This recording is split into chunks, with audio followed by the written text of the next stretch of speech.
So आज म एक्लै यो मछिरमुर गाउँमा आएको छु। मछिरमुर गाउँको एउटा क्याङ्की समथिङ के रिरहेछ। म चाहिँ अहिले त्यही समाजम कि भनेर आएको। सायद रिमा चाहिँ हेर्न पुग्ला जस्तो छ है गाइस। टाइम पनि राति आएको तर भ्यू चाहिँ एकदम दामी, एकदमै राम्रो, एकदमै चित्त बुझ्दो टाइपको भ्यू हेर्न पाएँ मैले चाहिँ यहाँबाट। साथीहरू चाहिँ तल होटलमा छ, म चाहिँ माथिसम्म जाउँ भनेको। यहाँ माथिको डाँडासम्म, माथिको डाँडासम्म।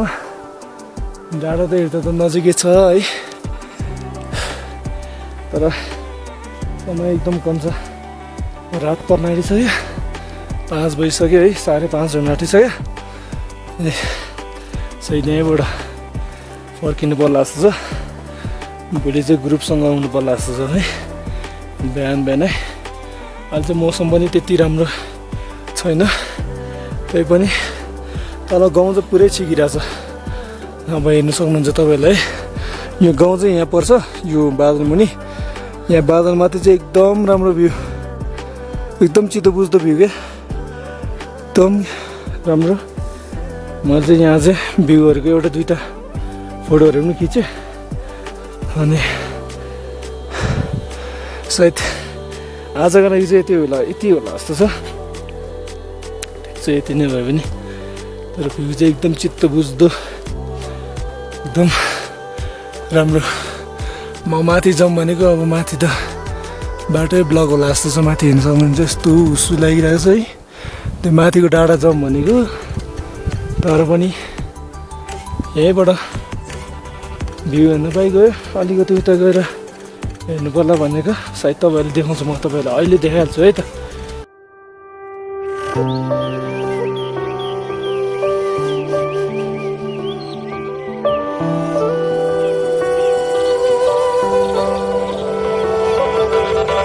भ्यू चाहिँ एकदम राम्रो, चित्त बुझ्दछ तपाईँहरूलाई। तपाईँहरू हेऱ्यो भने नि ढङ्गै भन्नुहुन्छ है। म चाहिँ तल अब भर्खर होटल पुगेँ नि त, भर्खर भन्दैन अघि 12 बजी पुगेँ। अनि त्यत्रो के गरेर बस्नु, खानासाना खाएर माथि चाहिँ यो गाउँमा चाहिँ फेरि यो ठाउँमा चाहिँ खुम्बुको यो ठाउँमा तल के भन्छ, डोलेदेखि तल चाहिँ अब टावर पनि राम्रो नटिक्ने है। अनि अघि म चाहिँ खाना खाएर एकछिन अब त घरमा मम्मीहरूलाई पनि फोन गर्नु पऱ्यो नि त। अनि यता फोनसोन गरेर फेरि तल होटल फर्केको। अनि फेरि होटल बस्नु पनि अल्छी लाग्यो कि, त्यही भएर माथि आएको। यता एकचोटि घुमिदिउँ न, सक्यो भने आजै माथि पुगेर, भयो भने भोलि चाहिँ नआउँ भन्ने प्लानिङमा आएको। तर अब भोलि फेरि आउनु पर्ला जस्तो चाहिँ। माथि टुप्पो त पुग्न सकिन्न गाइस है, एकदम रात पर्न पनि आएको छ। अनि अब तलैबाट एकदम, यहीँबाट के तलबाट के भने यहीँबाट एकदम राम्रो भ्यू हेर्न पाइहाल्यो होइन। यस्तो भ्यू छ होइन, यस्तो दामी दामी सब मुनिसक्यो।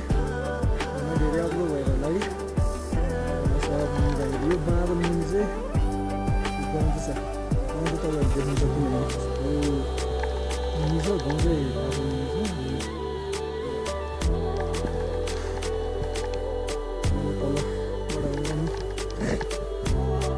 क्लिप बनायो, अब यहाँबाट जाँदैन अन्त यहाँलाई झल्को क्लिपहरू गर्नु होला। तपाईँहरूलाई मन पर्छ होला है। यो चाहिँ युट्युब च्यानलमा पनि हुनसक्छ है, त्यही कारण नयाँ हुन्छ सब्सक्राइब गरिदिनु, देखाइदिनु है। भेटेकोलाई भ्लग हो होइन, मेरो च्यानलको नाम चाहिँ भर्खरै खोले हो। त्यो रेगुलर भ्लग त आउँदैन, अहिले चाहिँ यति हेर्नु भयो क्या। भिडियो यसो बनायो भने त अब त्यही पनि बनाउनुहुन्छ नि त गाइस।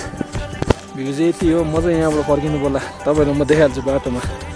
जाउँ है त्यो केटा, तल झरौँ, हिँड्दै झरौँ। तलबाट चाहिँ फेरि भ्यू देख्न पाउँदैन क्या तपाईँहरूले, देख्न एकदम त्यो नै सिचुएसन नै छैन क्या। मैले यहाँबाट बाटो देख्दैन जस्तो लागिरहेछ मलाई। फेरि बाटो पाउँदैन भन्ने डर पनि लाग्यो क्या। नत्र त माथि जानु त समस्या भएन। तर फेरि भरे अब रात पनि पर्न आँट्यो नि त, फेरि भरेर बाटै भेटेन भने त फेरि गायब हुन्छ ऊ केटो, एक्लै पो छु त हौ। त्यही भएर फर्किनु पर्ला। फर्किनु तल फर्किनु नै अलिकति उचित होला जस्तो लाग्यो मलाई चाहिँ। माथि गयो भने फेरि माथिबाट पनि भ्यू एकदम राम्रो देख्ने होला। फेरि अलिकति टाइम गइहाल्छ, फेरि रात परेर साथीहरू खोजा भयो भने तल यहाँबाट अहिले फर्केर गयो भने टक्क टालो गयो नि जाने भयो भने भिडियो एडिटिङ गर्ने होइन। तर अब टक्क अनि अपलोडमा लगाइदिने। फेरि यता चाहिँ एकदम नेटको समस्या, नेट पनि एकदम समस्या छ क्या। अहिले देख्न सक्नुहुन्छ तपाईँहरू, यही हो बाटो म जाने, यही हो। यहाँबाट मैले त्यो ढुङ्गाको त्यो टुप्पोको त्यो एउटा ढुङ्गामा फलो गरेर जानुपर्छ, नत्र फेरि हराइन्छ। मलाई अहिले हराउँदा जस्तो डर फिल भइसक्यो यार केटा हो। माथि हिमा पनि देख्नु छोडिसक्यो, सायद माथि गएको भए मौसमले नि साथ दिन्थ्यो कि भगवान्ले नि साथ दिन्थ्यो कि जस्तो थियो। अघि माथि जाँदा गर्दा हिमालयहरू सब देखिन्थ्यो, अहिले फेरि हिमालयहरू सब छुपिन थाल्यो कि तलमा जाँदा। त्यस भगवान्ले नि साथ दिन्छ, नेचरले पनि होइन। हामी पनि नेचर अनुसारै हिँड्नुपर्छ। यस्तो हिममाथि लेकमा हिँड्दा त झन् एकदम केयरफुल भएर हिँड्नुपर्छ केटा हो। आफ्नो बडीले जहाँसम्म जब हुन्छ त्यहाँसम्म जाने भयो आफ्नो मनले होइन। धेरै माथि पनि जानु हुँदैन, रिस्क लिनुभन्दा बरु होइन। भ्यूहरू हेर्दै गर्नु तपाईँहरू चाहिँ, भ्यू चाहिँ एकदम राम्रो छ। अघि माथि चाहिँ राम्रो थियो, माथि जाँदै गर्दा चाहिँ भ्यू एकदम राम्रो, हिमालयहरू क्लियर देखिन्थ्यो।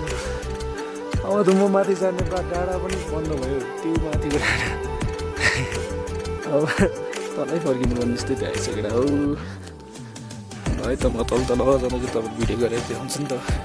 मौसम चाहिँ यस्तै हो, भ्यू भएको भयो तपाईँले देखाउने भन्ने भ्यू नै छैन, फेरि बाटो देखाउँछ त भन्ने होइन। भ्यू जस्तो छ त्यही हेरेर कुरा हो।